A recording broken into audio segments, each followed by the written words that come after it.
Hi.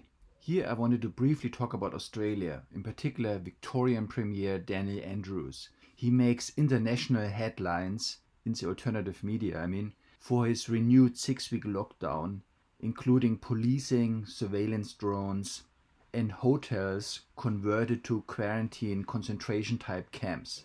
He looks unsuspecting, neither wearing a toothbrush mustache nor side parting hair.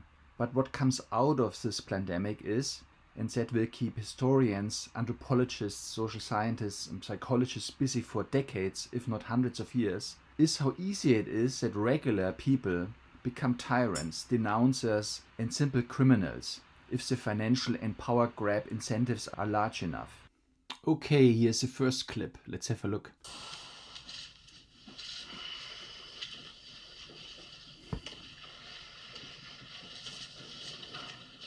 You guys right to go? Very casual. That also includes a shirt. First things first, there are 19,538 confirmed aggregate cases of coronavirus in Victoria. That is 63 new cases since my update yesterday. I'm sad to have to report that there have now been 666 Victorians who have lost their life because of this global pandemic. So as explained in my previous video, it's all about numbers. It's very impersonal. That's an increase of 5 since yesterday's update. 2 of these deaths occurred prior to yesterday. These include 1 female in her 80s, 3 females in their 90s, 1 female in her 100s, and we send our sincere sympathies and condolences to each. So you have to realize that these people lived way beyond their natural life expectancies. So statistically speaking, they could have died any moment. So again, because of 5 people above their life expectancy, the whole economy is shut down, livelihoods are destroyed, and so on and so on. Unbelievable. Of those 5 families, this will be a very difficult time for them. All of those deaths are linked to aged care outbreaks. So I don't think it's a big surprise for someone that their 90-year-old grandmother has died. It's sad, but it's not unexpected. There are 283 Victorians in hospital. 19 of those are receiving intensive care, and 16 of those 19 are on a ventilator. We send our best wishes to them and thank them for the amazing work they're doing right across our state. There's a little bit of anger and disgust, but otherwise he's like a regular guy, very smooth, very down to earth. Here again, anger. To do in terms of daily data, every day is filled with decisions that are really, really difficult. Some of them are difficult because they're a genuine 50-50 choice. You're not quite certain which option to choose. So here he's trying to show empathy. Others are difficult because you know what the consequences of those decisions will be. Some of them are indeed heartbreaking. This is not a 50-50 choice. There's a little bit of contempt. Some of them are indeed heartbreaking. There was a little bit of contempt and disgust and shame looking down. But otherwise he's a smooth guy. He looks in the camera like it's nothing. The modelling that Alan will speak to in a moment indicates that if we open up too fast. So here there was stuff going on with his shoulders, he moved his head differently. So here when he talks about the modeling, he seems to be much less sure. A very high likelihood that we're not really opening up at all. We're just beginning a 3rd wave. But otherwise he looks very honestly in the camera. Piece of work that has international significance as well. More than 1,000 different scenarios have been put into this supercomputer. We're very grateful for the assistance of the University of Melbourne and the University of New England. You can't argue with this sort of data. So that's a misconception. Everything is blamed on science, on the modeling work, but science is a debate. There's not one true correct model. Any model is an approximation and has to be questioned and analyzed with confidence intervals. Can't argue with science. You can't do anything. No, you can. That's a problem. But follow the best health advice. Than the difficulties that I know and I appreciate many, many Victorians are experiencing today. So firstly, from 11:59 p.m. on the 13th of September. So now he looks angry. He seems to also get redder. He's blushing, I think. I guess he's also embarrassed to bring this really bad news to the people. We will have to extend out for 2 weeks the current stage 4 restrictions that Victorians are living under. This is for Metro Melbourne. I'll do regional Victoria in just one moment. To ease the tension, he's relativating it by correcting himself and restricting it to certain classes of people. So we have to extend. We cannot open up at this time. If we were, then we would lose control very, very quickly. And again, Alan will speak to that in more detail. He's pushing responsibility to someone else. So he's very slick, very slippery. Less than a week, in one country town, 24 people have got this virus. It does spread like fire. So he uses the analogy spreading fire. So I guess wildfires are a very good metaphor for Australians.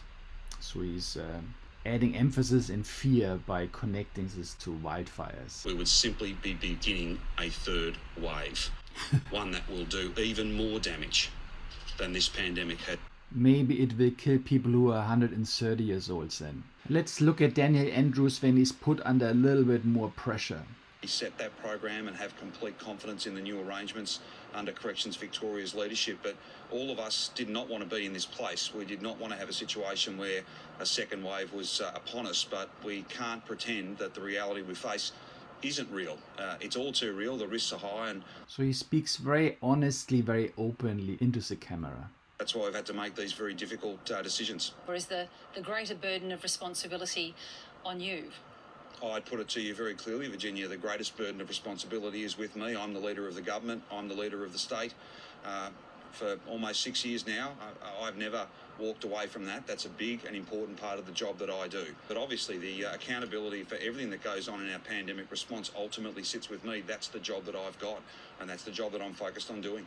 If we look at Hare's psychopathy checklist, so superficial, so that of course applies to many people. So grandiose, I wouldn't think that directly applies to Daniel because he's not just building air castles. He's a premier of Victoria, so he's actually living it. Deceitful, certainly. I mean, he's completely lying, but he doesn't show.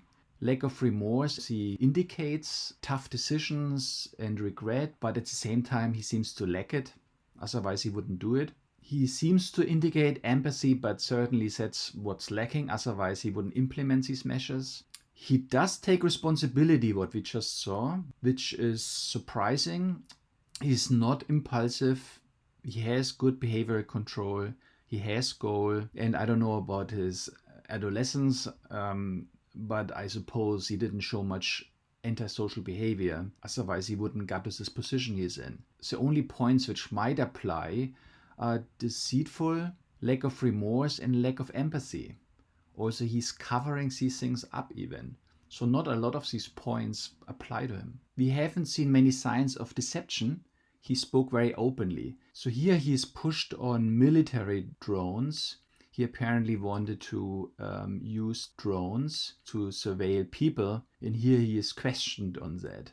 It says they did knock you back on a request for aerial Apparently, support. yeah. What aerial support? So here he is already interrupting. That's not a good sign. He doesn't want him to finish even the sentence.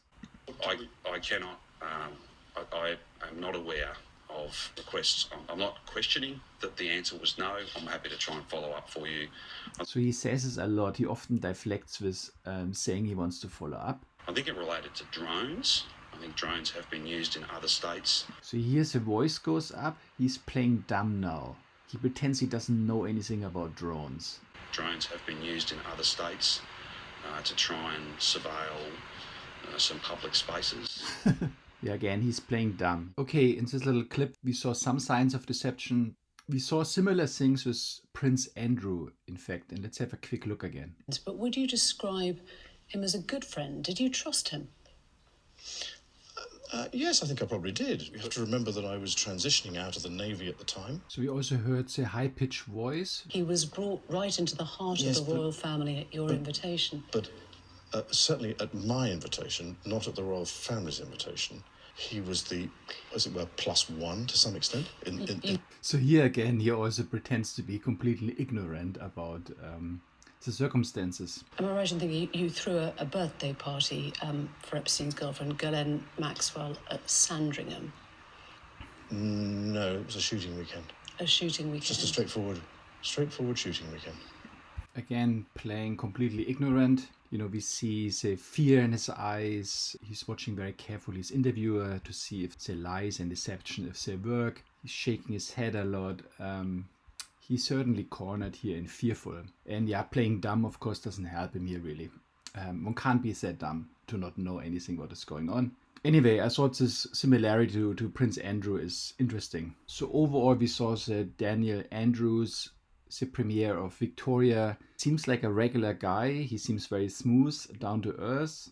He looks openly in the camera. He looks at first sight very honest. Also, he seems very shallow. And when I watch him for longer, I get this really bad taste in my mouth. Like I'm eating junk food and I feel slightly sick. But then he also blushed a few times. I think that were signs of anger when he talked about the restrictions he imposed on the people. So I think somehow he's driven by anger. He looks calm and friendly, but he's quite a control freak. And then later on about the drones, we could see the deception coming through, playing dumb, playing completely ignorant. And so it became quite apparent, but he's hiding it very well. Okay, so I hope you like this little analysis and we talk next time. Bye.